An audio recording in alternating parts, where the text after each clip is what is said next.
bienvenue sur cette 7e édition Abolition de l'esclavage, mémoire. Et on est du Place de la Nation, vous voyez, il y a un public, mais avec une autre psychologie des choses sur cette date. Écoutez le président de la République qui a fait un discours bien, qui a plus...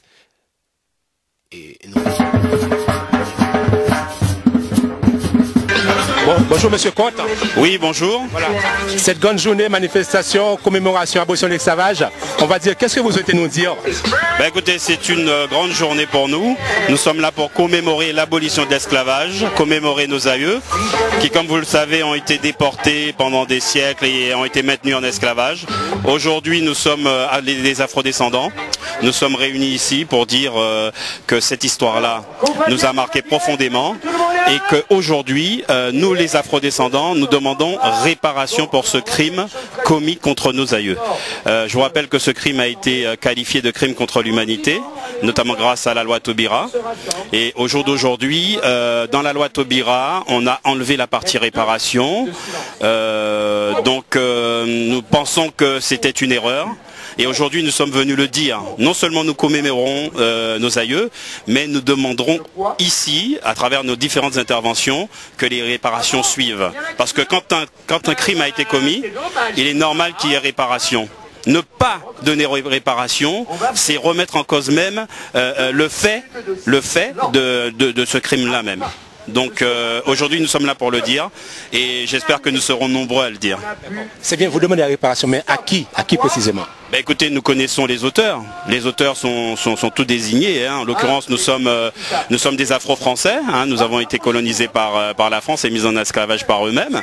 Donc nous demanderons tout d'abord cette réparation-là à ceux qui en sont l'auteur, tout simplement.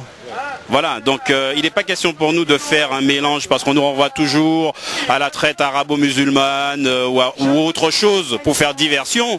Il faut savoir que nous sommes français, nous agissons sur le territoire national. Ce qui passe à l'international ne nous regarde pas pour l'instant.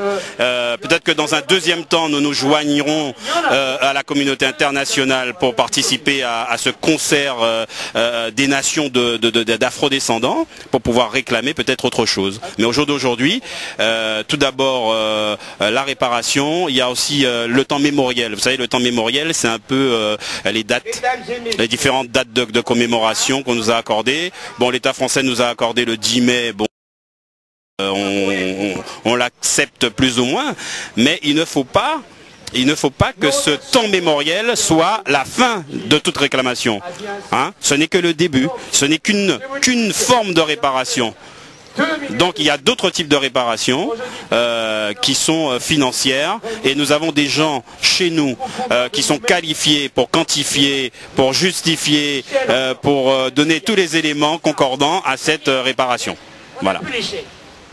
Merci. Alors, c'est vrai, je reconnais que vous représentez la communauté afro-caribéenne en France. Alors, est-ce qu'ils sont tous vraiment regroupés puis solidaires derrière vous?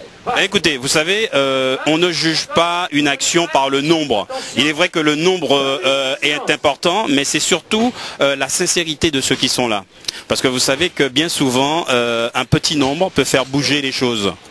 On a toujours dit que 1% de la population contrôlait le monde. Vous savez que c'est 1%. Donc il vaut mieux être 1% homogène que 100% hétérogène. Donc l'action menée est beaucoup plus forte. Ça permet d'aller dans le même sens. Ça permet de prendre des décisions rapidement. Et ça permet d'aller à la conclusion aussi rapidement. Donc le peu de monde qui soit présent ici, un homme peut représenter 10, 100 000. Tout dépend de la conviction qu'on y met. Voilà. Donc nous sommes satisfaits qu'année après année, que cet événement puisse avoir lieu ici, place des Antilles. Je vous rappelle, on dit place de la Nation, mais auparavant c'était à la place des Antilles. On nous a retiré ce nom. Vous voyez encore, on a un autre combat encore à mener, c'est qu'on nous retire tout. Donc il faut bien qu'un jour qu'on nous donne ce que l'on réclame, et ce que l'on réclame est juste. C'est parce que c'est juste que nous allons gagner et que nous allons avoir satisfaction dans notre demande. En fait, c'est vrai, on voit tout ce que vous faites, c'est vrai pour le peuple, la communauté afro-caribéenne. Vous parcourez toute la presse, la télévision française, américaine, partout. Mais comment vous faites pour rester aussi humble? Écoutez, vous savez, la première des choses, c'est de savoir que sans les autres, nous ne sommes rien. Moi, j'ai cette altérité-là. Quand je regarde l'autre, pour moi, c'est un autre moi-même. Donc, quand je regarde les autres, je les regarde pas avec condescendance. Je considère que c'est un autre moi-même, donc je le considère comme moi. Je voudrais qu'on me regarde.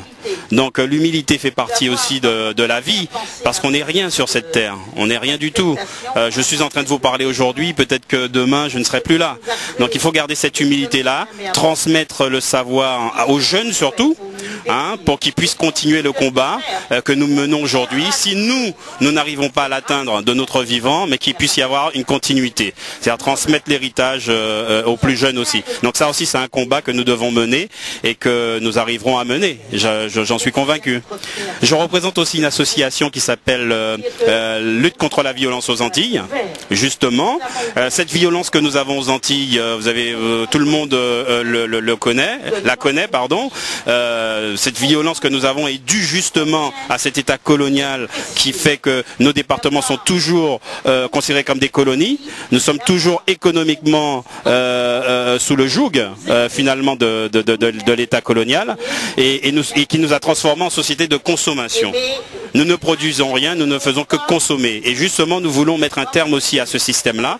Nous voulons aussi permettre à nos jeunes de pouvoir s'émanciper économiquement et socialement. Donc, l'association de lutte contre la violence travaille justement sur des propositions qui permettront à ces jeunes de se prendre en main et de se solidariser et de pouvoir proposer eux-mêmes une solution aux problèmes qu'ils rencontrent.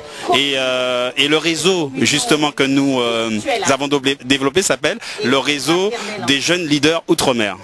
Donc leader, non pas simplement un chef, hein, mais être leader de soi-même, c'est-à-dire être responsable de soi-même.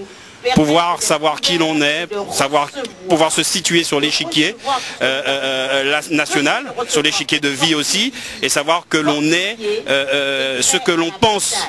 Et si l'on est ce que l'on pense, parce qu'on dit qu'on est des personnes qui avons une histoire, une grande histoire derrière nous, et si nous sommes ce que nous pensons, eh ben, soyons-le tout simplement à travers nos actions et à travers notre vie, quoi, notre façon de vivre. Voilà. Donc c'est un combat qui est très difficile et je le conçois, mais sans combat il n'y a pas de victoire. Donc nous sommes condamnés à nous battre. Voilà. Merci beaucoup, Monsieur Comte. Merci beaucoup. C'est nous qui vous remercions de vous être déplacés et de nous avoir accordé ce moment d'interview. Voilà, merci.